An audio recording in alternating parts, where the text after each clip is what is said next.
Good morning, students. Today we shall discuss about Dalton's law of partial pressure. Now, in our previous lecture, we discussed about various gas laws and the numerical based upon gas laws. Okay, but all the gas laws are deal only with the pressure, volume, temperature of a single gas.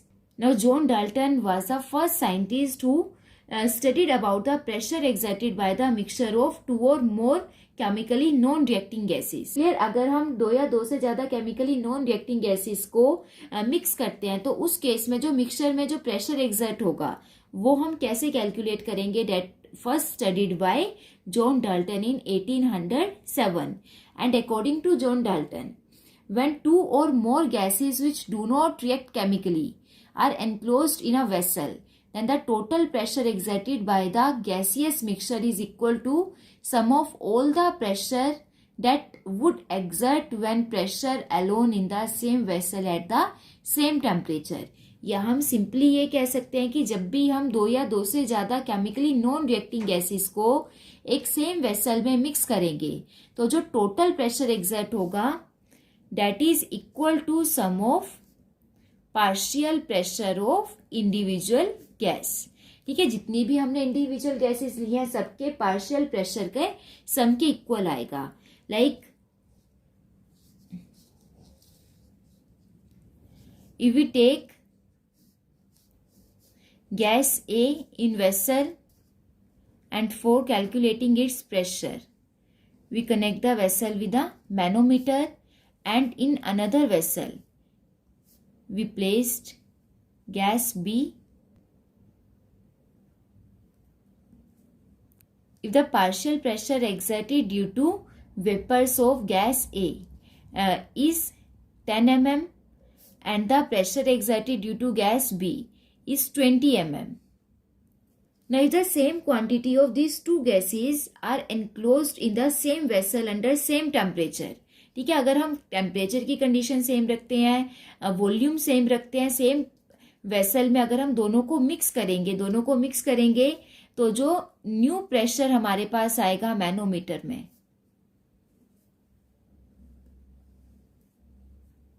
that would be equal to the sum of partial pressure of A plus B, that is equal to 30 mm. So we can say that total partial pressure is equal to partial pressure exerted by gas A plus B. ठीक है, 10 mm plus 20 mm, it become 30 mm. Is it clear? Simply ये Dalton ने कहा कि जब हम दो या दो से ज्यादा केमिकली नॉन रिएक्टिंग गैसेस को under same condition of temperature and volume mix करेंगे तो जो प्रेशर एग्जर्ट होगा, total pressure exerted by the mixture is equal to the sum of pressure exerted by individual gas. And what are the applications of Dalton's law of partial pressure? First, it is used for determination of partial pressure of dry gas. Now for determination of partial pressure of dry gas, we collect the gas over water. अगर हम इस type से एक beaker में water लें और इस पर एक हम इन्वर्टेड ट्यूब रखते हैं, ठीक है, जब हम इन्वर्टेड ट्यूब बीकर में रखेंगे वाटर पे तो प्रेशर की वजह से वाटर ट्यूब के अंदर राइज करेगा. ठीक है, कुछ ना कुछ वाटर का लेवल इंक्रीज होगा. अब यहाँ पे जो एम्प्टी स्पेस बचा, इस एम्प्टी स्पेस में हम ड्राई गैस कलेक्ट करेंगे. So when we collect the gas over water then it become moist. अब जो वाटर के वेपर्स है, वाटर वेपर्स के साथ गैस के पार्टिकल्स रिएक्ट करेंगे and it become a moist gas. ठीक है, मॉइस्ट गैस का मतलब क्या है? It is saturated with the water vapour which exert their own pressure. ठीक है, जो ये वाटर वेपर के साथ रिएक्ट कर जाएगी और वाटर वेपर्स का भी खुद का कुछ ना कुछ प्रेशर होगा and the pressure due to water vapour is known as aqueous tension. ठीक है, जो वाटर वेपर्स का प्रेशर है that is known as aqueous tension. So from here, according to Dalton's law, partial pressure of moist gas किस किस के equal हुआ? क्या किस किस का मिक्सचर हुआ यहाँ पे? ड्राई गैस के vapours because of that is aqueous tension. Aqueous tension, that is pressure exerted due to water vapors, तो moist gas is the total pressure. So the pressure of moist gas is equal to the sum of pressure of dry gas plus pressure of water vapors, or we can say that pressure exerted due to dry gas plus aqueous tension. So when we have to calculate the pressure of dry gas, then we subtract the aqueous tension from pressure exerted due to moist gas. ठीक है, moist gas में से हम aqueous tension को subtract करेंगे, then we can easily calculate the pressure exerted by moist gas. Now second main application of Dalton's partial pressure, that we use Dalton's law of partial pressure for calculation of partial pressure of individual gas. Now let's take a mixture of three gases A, B and C. ठीक है, and if we consider each gas as a ideal gas, अगर हर एक gas ideal gas है, then they follow ideal gas equation, that is PV is equal to nRT. And so for pressure for gas A, PA is equal to NA RT by V. For gas B, PB is equal to N RT by NB. Number of moles of B divided by V. Partial pressure exerted due to C is equal to NCRT by V. ठीक है, यहाँ पे हमने volume को change क्यों नहीं किया, क्योंकि अभी हमने डाल्टन्स लॉ में किया कि डाल्टन लॉ में जो टोटल प्रेशर है, total pressure become equal to the sum of individual gas pressure under same volume and same temperature. Is it clear? And by applying the Dalton's law of partial pressure, total pressure become partial pressure of A plus partial pressure of B plus partial pressure of C and so on, that in sum of the partial pressure of individual gas. And now put the value of partial pressure of each gas in terms of number of mole, temperature and volume. So partial pressure of A is Na RT by V, partial pressure of B NB RT by V, partial pressure of C NC RT by V. Now here RT by V is common in all the partial pressures, तो RT by V को हम common ले लेंगे, Na plus NB plus NC. सो अब जिस भी gas का partial pressure आपको कैलकुलेट करना है, उसके पार्शियल प्रेशर को हम टोटल प्रेशर से डिवाइड कर देंगे. Like if we have to calculate partial pressure of A, so divide partial pressure of A by total pressure. Now partial pressure of A in terms of ideal gas equation, it is Na RT by V, and total pressure RT by V Na plus NB plus NC. ठीक है, RT by V common quantity है, ये cut out हो जाएगी. So it become number of moles of A divided by total number of moles. हमने 3 gases ही ली थी, तो तीनों के टोटल मोल्स क्या आएंगे, Na plus NB plus NC. ठीक है, so from here partial pressure of A is equal to number of moles of A divided by total number of moles present in the vessel into total pressure. ठीक है, P total. And we know that, and we already studied in our first unit that the ratio of number of moles of a component to total number of moles is named as mole fraction. ठीक है, mole fraction is a concentration term which we are calculated by the ratio of number of moles of a gas divided by total number of moles. So partial pressure of A is equal to mole fraction of A into total pressure. Similarly, if we have to calculate partial pressure of B, so by using this formula it become PB is equal to XB into total pressure. So we can say that partial pressure of any gas is equal to mole fraction of that gas into total pressure. Is it clear? Now let's discuss some numerical based upon Dalton's law of partial pressure. So our first numerical on Dalton's law of partial pressure is what will be the pressure exerted by a mixture of 3.2 gram of methane and 4.4 gram of carbon dioxide contained in a 9 decimeter flask at 27 degree Celsius. ठीक है, यहाँ पे आपको mass given है different different gases का, methane और carbon dioxide का, और वॉल्यूम गिवन है। तो when different gases combine together under same volume at same temperature then we apply Dalton's law. ठीक है, उस केस में प्रेशर कैलकुलेट करेंगे हम। Pressure exerted is equal to the sum of pressure exerted by individual gas.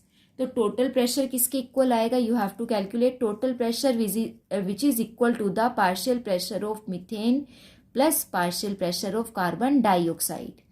Now here we have to calculate partial pressure of methane and carbon dioxide, और given क्या क्या quantity है, mass given है, volume given है, temperature given है, so we can calculate partial pressure from ideal gas equation.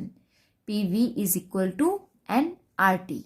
ठीक है, partial pressure of methane is equal to number of moles of methane RT divided by V. Number of moles of methane given mass by molecular mass. Molecular mass क्या आ जाएगा methane का? Atomic mass of carbon 12, hydrogen 4, 16 gram. ठीक है, given mass कितना है? 3.2। तो number of moles 3.2 divided by 16। R कितना लोगे? अब प्रेशर आपका,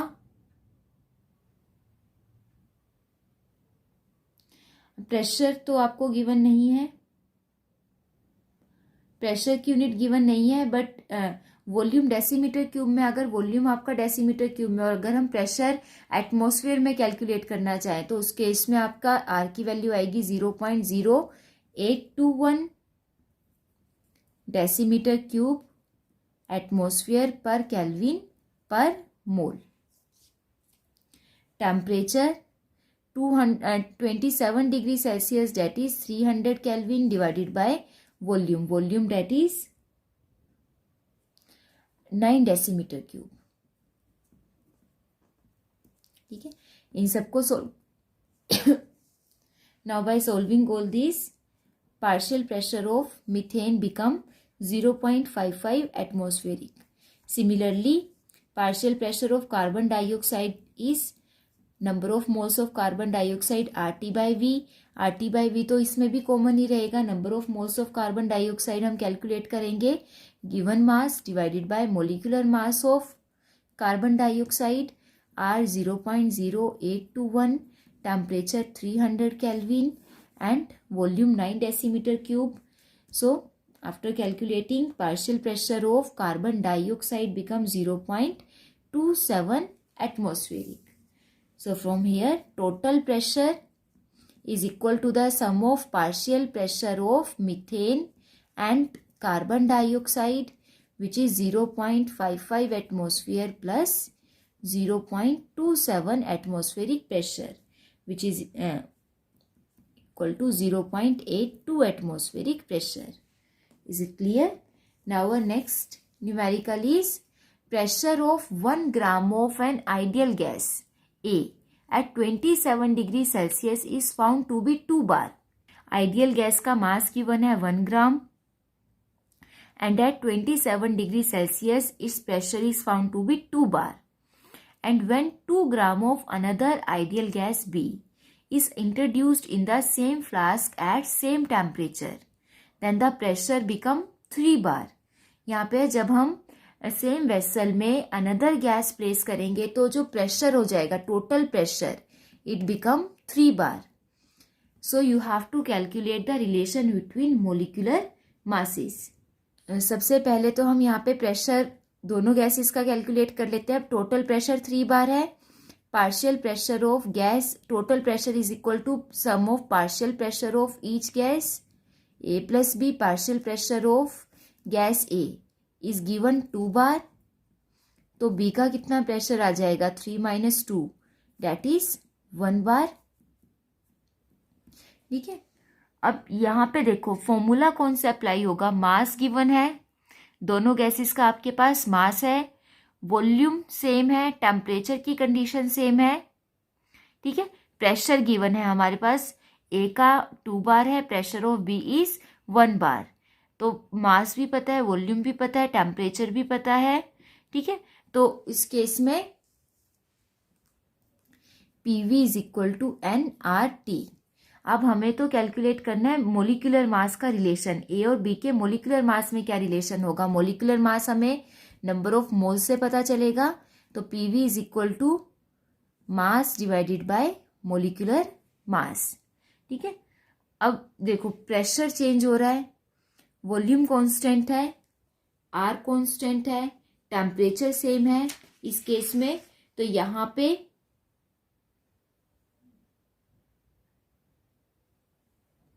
ये वाली क्वांटिटी चेंज होगी। तो जो भी आपकी चेंज क्वांटिटी है उसको हम एक साइड ले आएंगे, P M Y given mass is equal to R T by V. अब ये सारे फैक्टर आपके कांस्टेंट है। ठीक है, तो हम ये कह सकते हैं pressure into molecular mass divided by given mass, it remain constant under all the conditions. So यहाँ पे अब डिफरेंट गैसेस के लिए हम लिख लेंगे P1 M1 divided by M1 is equal to P2 molecular mass of second gas divided by given mass of second gas. ठीक है, P1 पार्शियल 1 की जगह आप A भी ले सकते हो, मतलब A गैस के लिए, एंड P2 आपका फॉर B गैस। अब partial pressure of gas A that is 2 bar, molecular mass का रिलेशन तो आपको कैलकुलेट करना है। Given mass of A gas is 1 gram, P2 1 बार। ठीक है, partial pressure of gas A is 1 bar, M2 या MV यहाँ पे लिख लो, और given mass of gas B is 2 ग्राम। तो यहां से M A molecular mass of gas A divided by molecular mass of gas B किधर आ जाएगा, इट बिकम 1/4, और we can say that molecular mass of gas B is 4 times of molecular mass of gas A. ठीक है, जो relation आ जाएगा that is mv is equal to 4 ma। Molecular mass of gas B is equal to 4 times of molecular mass of gas A. Is it clear? Simple formula based numerical है। अगर आपको फॉर्मूले आते हैं, थोड़ा सा जस्ट रिलेशन आपको check करना पड़ेगा कि अगर मोलिकुलर मास कैलकुलेट करना है, डेंसिटी कैलकुलेट करनी, फॉर्मूले में आपको क्या क्वांटिटी गिवन है और क्या कैलकुलेट करना है, जस्ट उनके बीच में एक बार रिलेशन चेक करना पड़ेगा। ठीक है, उसके बाद अदरवाइज आपकी न्यूमेरिकल बिल्कुल सिंपल है, कैलकुलेशंस ही है सिंपल, थोड़ा सा कैलकुलेशन की प्रैक्टिस करनी पड़ेगी। ठीक है, और कैलकुलेशन आप हमेशा खुद से ही करेंगे, कैलकुलेटर की हेल्प नहीं लेंगे। Always avoid calculator during calculations. Is it clear? Now thank you and have a nice day.